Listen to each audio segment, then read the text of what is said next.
Bismillahirrahmanirrahim. Assalamualaikum warahmatullahi wabarakatuh. Sebelumnya, yang terhormat Ibu Yuli Nur Hasanah, SAKM Hum, selaku dosen pengampu mata kuliah Ilmu Nafsi Al-Lughawi, dan teman-teman semua yang menonton video ini. Sebelumnya, izin memperkenalkan diri, nama saya Dwi Ilma Nur Azizah, biasa dipanggil Izah, dari jurusan Pendidikan Bahasa Arab dengan NIM 23030260043. Oh iya, sebelumnya aku mau nanya nih pada teman-teman. Dari teman-teman pernah dengar istilah psikolinguistik gak? Sebenarnya psikolinguistik itu membahas apa sih? Nah, apakah ada kaitannya antara psikolinguistik dengan evaluasi pembelajaran bahasa Arab? Dalam video kali ini, kita akan membahas mengenai aplikasi teori psikolinguistik dalam evaluasi pembelajaran bahasa Arab.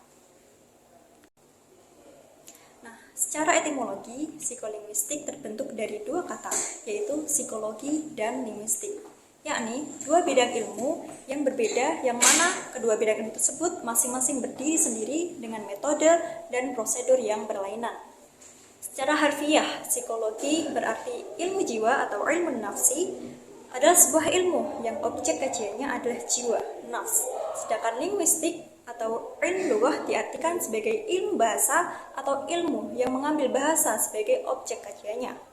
Nah, berdasarkan pengertian tersebut dapat disimpulkan bahwa psikolinguistik merupakan suatu cabang ilmu yang mempelajari hubungan antara proses psikologis dan bahasa.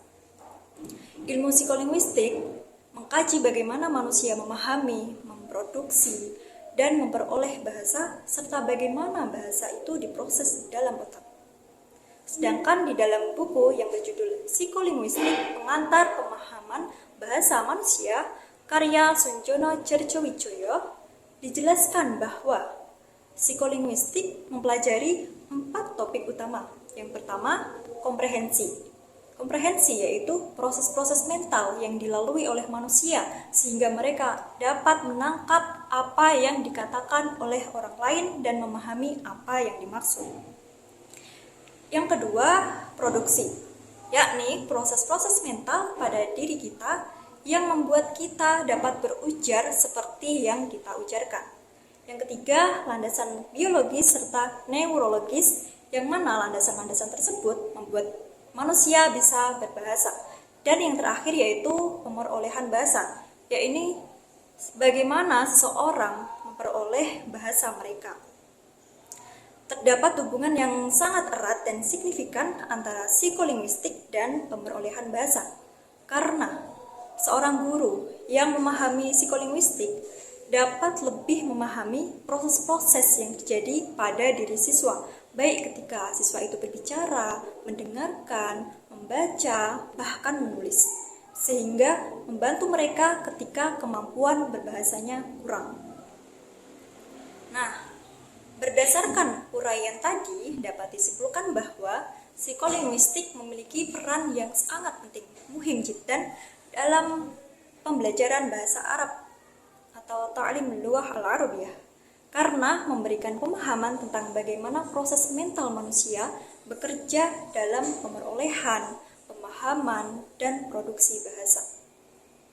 Dengan memahami konsep-konsep psikolinguistik, seorang guru dapat mengetahui dan mengembangkan metode evaluasi dalam pembelajaran yang lebih efektif dan relevan sesuai dengan cara kerja otak siswa dalam memproses bahasa Arab.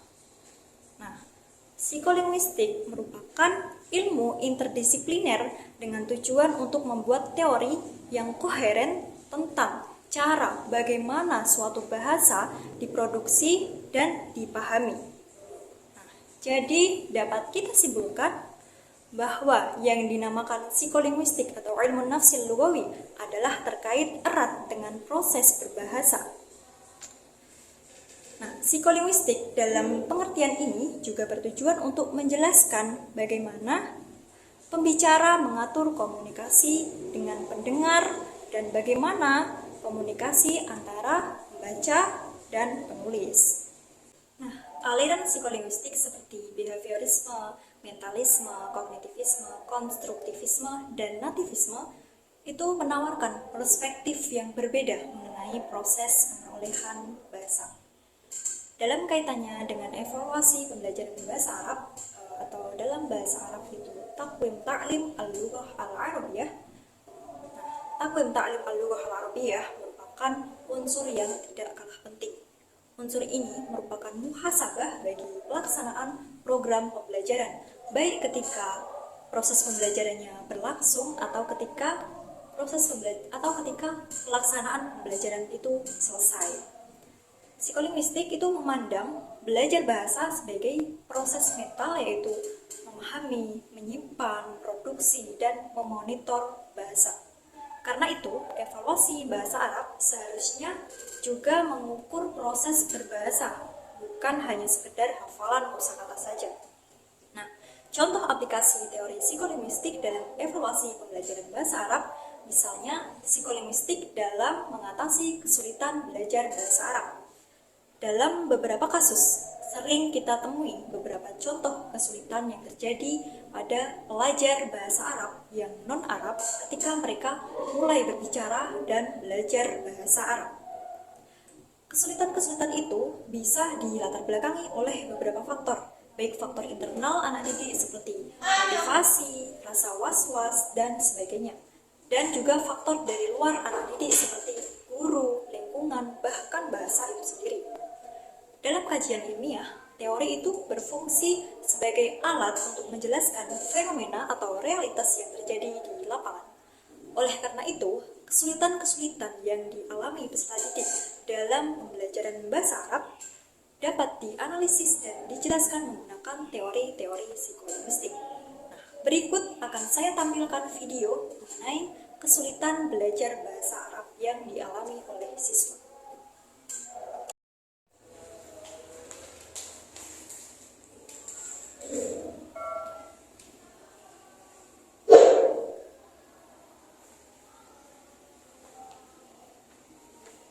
Perkenalkan, namanya ente siapa? Nama saya Bagas Nugroho. Terus kesulitan kamu dalam belajar bahasa Arab itu apa sih? Kesulitan saya dalam berbahasa Arab itu menghafal bahasa Arab itu sulit. Lalu untuk mengetahui mufradat-mufradatnya itu kadang hafal, saya tidak tahu. Untuk belajar itu saya kesulitan dalam belajar itu. Terima kasih ya. Perkenalkan namanya ente siapa? Perkenalkan, nama saya Muhammad Ali Sudah Gizi sebagai ahli. Kesulitan kamu dalam belajar bahasa Arab itu apa? Pertama, kurang paham belajarnya. Yang kedua, itu tidak tahu betul hafalannya dalam mufradat berapa. Yang ketiga, dan yang paling penting itu mufradat itu yang bisa. Perkenalkan namanya ente siapa? Saya Ahmad Zainal Abidin. Terus kesulitan kamu dalam belajar bahasa Arab itu apa sih? Dan kosakatanya itu. Apa ya? Lalu cara menulis bahasa Arab itu. Cara menulis. Sudah itu ya. Terima kasih ya. Nah, di dalam video tadi, seorang guru itu menanyakan kepada peserta didiknya tentang kesulitan-kesulitan apa saja yang dialami saat belajar bahasa Arab. Yang pertama ada murid yang bernama Bagas. Bagas kesulitan, ia tidak tahu artinya dan kesulitan dalam menghafal bahasa Arab. Yang kedua ada murid yang bernama Alex. Kesulitannya yaitu kurang mengerti dalam penjelasannya, sulit menghafal mufradat atau kosakatanya, dan kurang mengerti nahwu sorofnya. Dan yang terakhir ada murid yang bernama Zainul Abidin. Ia merasa kesulitan dalam kosakata dan cara menulis bahasa Arab. Nah, contoh-contoh kesulitan yang telah disebutkan dalam video tadi menunjukkan bahwa peran psikolinguistik dalam pembelajaran bahasa Arab sangat penting.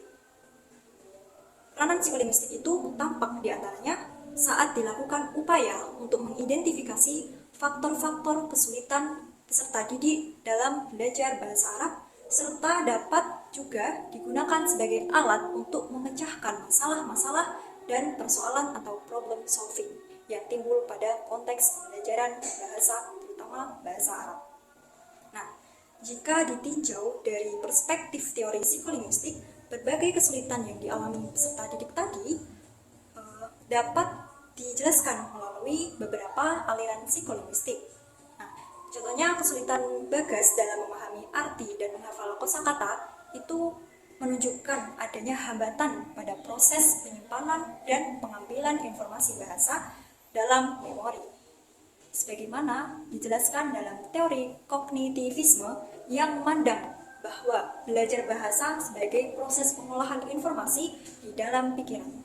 Sementara itu, kesulitan Alex dalam memahami penjelasan guru, menghafal mufradat, dan memahami nahwu sharafnya itu menunjukkan bahwa pembelajaran bahasa tidak hanya memerlukan pengulangan atau drill saja, tetapi juga memerlukan pemahaman terhadap struktur dan kaidah bahasa. Hal ini sejalan dengan pandangan mentalisme dan nativisme yang menekankan bahwa pentingnya kemampuan mental dalam memahami sistem bahasa. Adapun kesulitan yang dialami seorang murid yang bernama Zainul Abidin dalam penguasaan kosakata dan penulisan huruf Arab dapat dijelaskan melalui teori konstruktivisme yang menyatakan bahwa pemerolehan bahasa berlangsung secara bertahap melalui pengalaman, latihan, dan interaksi dengan lingkungan belajar. Nah, dengan demikian, teori-teori psikolinguistik tidak hanya berfungsi sebagai konsep yang abstrak, akan tetapi juga dapat digunakan untuk menjelaskan realitas yang terjadi dalam pembelajaran bahasa Arab. Berbagai kesulitan yang dialami peserta didik tadi yang ada di video merupakan fakta yang empiris yang dapat dianalisis melalui perspektif psikolinguistik sehingga seorang guru diharapkan dapat menentukan bentuk evaluasi dan tindak lanjut yang tepat. Oleh karena itu, evaluasi pembelajaran bahasa Arab Taqwim Ta'lim Al-Lughah Al-Arabiyah hendaknya tidak hanya berorientasi pada hasil akhir yang berupa nilai saja, akan tetapi juga memperhatikan proses mental peserta didik dalam memahami, mengingat, memproduksi, dan menggunakan bahasa Arab. Nah, dengan demikian, jelaslah bahwa betapa pentingnya peranan psikolinguistik dalam pembelajaran bahasa Arab. Guru yang merupakan subjek dalam proses belajar mengajar sebagai fasilitator, informer, bahkan sebagai pembimbing yang menjadikan anak didik tuntas dalam berbahasa. Teori psikolinguistik itu penting karena membantu menjelaskan bagaimana peserta didik itu memperoleh, memahami, dan juga menggunakan bahasa. Nah, melalui teori psikolinguistik ini, guru dapat memahami bahwa kesulitan belajar bahasa Arab seperti menghafal kosakata, memahami nahwu sharaf, atau bahkan menulis huruf Arab merupakan bagian dari proses pemerolehan bahasa yang dipengaruhi oleh berbagai faktor psikologis dan kognitif. Bagi pendidikan, psikolinguistik itu bermanfaat sebagai dasar dalam merancang pembelajaran dan evaluasi yang sesuai dengan karakteristik peserta didik. Guru tidak hanya menilai hasil belajar, tetapi juga memahami bagaimana proses belajar yang dialami siswa. Adapun dalam pembelajaran bahasa Arab, psikolinguistik itu membantu guru dalam mengidentifikasi kesulitan belajar, menentukan solusi yang tepat, serta menyusun evaluasi yang tidak hanya berfokus pada hafalan, tetapi juga pada kemampuan peserta didik dalam memahami dan menggunakan bahasa Arab secara nyata. Dengan demikian, teori psikolinguistik tidak hanya mampu menjelaskan realitas yang terjadi dalam pembelajaran bahasa Arab saja, akan tetapi juga memberikan manfaat praktis untuk meningkatkan kualitas pembelajaran dan evaluasi. Dari pembahasan ini, dapat disimpulkan bahwa teori psikolinguistik itu sangat penting karena mampu menjelaskan proses belajar bahasa yang dialami peserta didik serta membantu guru merancang pembelajaran dan evaluasi bahasa Arab yang lebih efektif dan sesuai dengan kebutuhan siswa. Mungkin cukup sekian yang dapat saya sampaikan, kurang lebihnya mohon maaf. Semoga apa yang saya sampaikan tadi bisa bermanfaat bagi teman-teman semua. Terima kasih. Wassalamualaikum warahmatullahi wabarakatuh.